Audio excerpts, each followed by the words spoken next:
Hi everyone, my name is Wenqi and I'm a co-founder of Our Grandfather's Story. At OGS, we tell timeless and overlooked stories across Singapore and Southeast Asia. Today, I'm here to share with you about visual storytelling.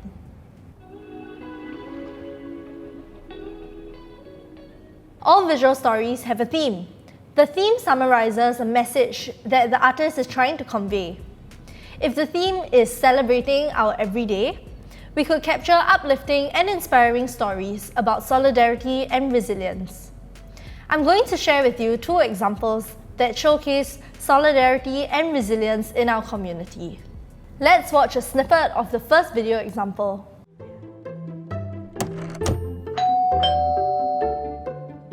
Hi, hello, I'm Jennifer. I'm from Vietnam. Today I am give the free mask at Sengkang MRT for everyone who cannot buy the mask. In this story, we followed Jennifer Le, a Vietnamese living in Singapore, to distribute free masks in Sengkang with her daughter and friends. For me, this story showed how we stayed resilient as a community during the COVID-19 outbreak. Have you come across any similar acts of kindness around you? The second example is a personal story of mine. In his 50s, my father suffered from a heart attack. Compounded by the stress he faced running his own company, he searched for a sustainable lifestyle that incorporated personal well-being routines and practices. Despite the difficulties he faced, my father is a resilient man who strives to be better. By seeking support from his family and friends, he continues to find peace in his journey of self-discovery. Start thinking about the stories you want to tell. Your everyday life experiences, particularly those that have touched you personally, can be a good starting point to finding that story.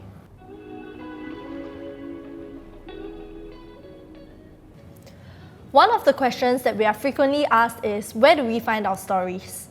There really is no one source for stories. What we do is keep our eyes and ears open to observe our surroundings, listen and interact with the people around us to gain insights and inspiration for potential stories.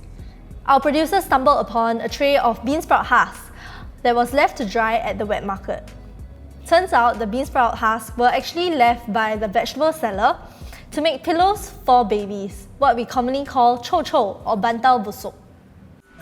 我卖这个臭臭差不多有20年了，我叫陈美杰。为什么有这个豆芽壳？我的妹妹是在巴萨卖豆芽，所以我有这个材料才可以做。On another occasion, one of our producers was eating in a restaurant in Pulau Ubin when an old man pulled up on his bike with a basket of crabs. Our producer started a conversation with this old man and found out that he was a crab hunter residing in Pulau Ubin. And that was how this story came about.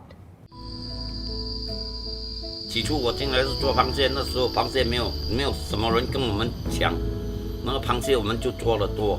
现在螃蟹又做没有了，我的朋友就凑帮我买这辆车，我来驾 taxi。 This last example is a story about a mama shop in Geylang. I first found out about the story on Facebook when my friend posted about a signboard that was up for sale as the mama shop was closing down. The mama shop turned out to be a charming place with a great story. We did a video and an open house for the public to find out more about the shop story as well as the architectural heritage of the Geylang shop house. 这个招牌在马来西亚就搬出来就有了，马来西亚就做杂货店的生意一样的，有整100年都有了看。然后搬来这边，挂在上面看，起码都有70年打底了。感触，不舍得。So stories are all around you. Keep your eyes and ears open and I'm sure you can find the story too.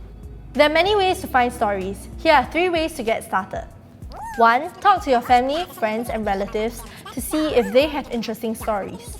2. Observe your environment for interesting details. These can be entry points to potential stories. NANI? 3. Look around online to see what's going on.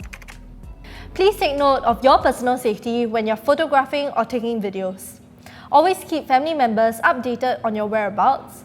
Younger students should be accompanied by a trusted adult. Adhere to safe management measures.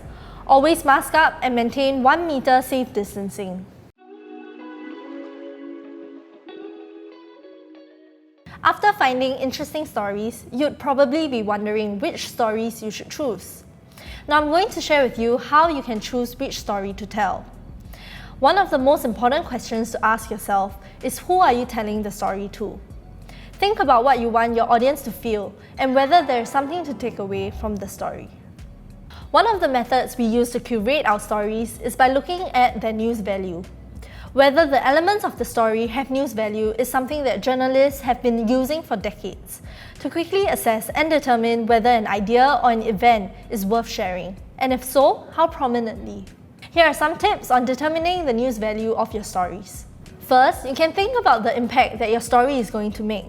Consider the number of lives that will be influenced by the subject of your story. My father's story is important for people facing difficult life events.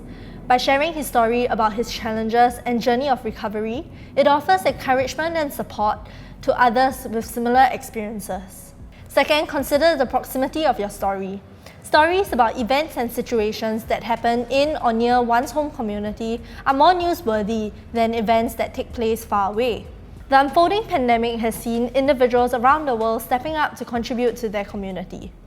Jennifer's story would resonate more with Singaporeans as it is close to home. Compared to a similar story that took place in another country, Singaporeans would probably be more interested in Jennifer's act of kindness as it has an impact in our community. Third, look out for stories that have human interest. Stories that are emotionally compelling capture our audience's attention and appeal to their attitudes and beliefs. This story about a hawker's act of kindness is an example of a story that is emotionally compelling. Last but not least, consider the currency of the story. More value is attributed to stories pertaining issues or topics in the current spotlight of public concern, rather than issues or topics which people care less or have forgotten about. Now that you have learned more about how we find and select our stories, start looking for stories around you. In another video, I shared ways to capture images and different approaches to visual storytelling. I hope you'll watch that video too.